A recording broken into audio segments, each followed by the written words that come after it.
Inilah dampak positif jika DPR dibubarkan yang harus dilihat sebagai hipotesis dan bukan fakta. Yang pertama, proses pengambilan keputusan yang lebih cepat dan efisien.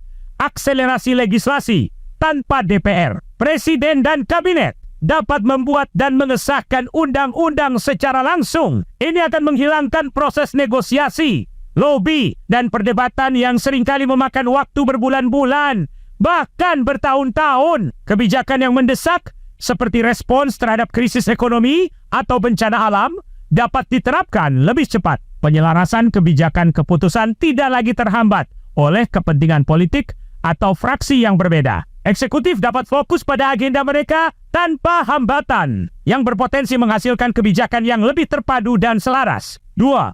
Pengurangan biaya politik yang signifikan. Penghematan anggaran negara. Anggaran untuk gaji, tunjangan, fasilitas, dan operasional DPR sangat besar. Pembubaran DPR akan menghemat triliunan rupiah setiap tahun yang dapat dialokasikan untuk sektor lain seperti pendidikan, kesehatan, atau infrastruktur. Menghilangkan praktek korupsi.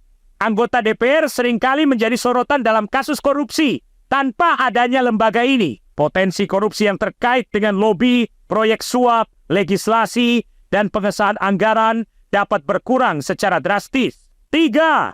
Hilangnya kepentingan politik jangka pendek. Fokus pada visi jangka panjang.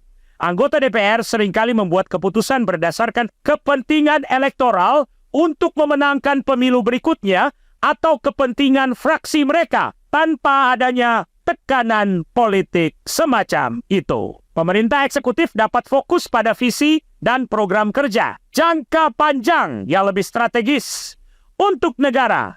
Keputusan berbasis data. Pemerintah bisa lebih leluasa membuat keputusan yang didasarkan pada analisis, teknokratis, dan data tanpa harus berkompromi dengan kepentingan politik atau populisme. Begitulah kira-kira jika DPR dibubarkan, kalian setuju apa tidak? Kalau DPR harus bubar, tulis di kolom komentar.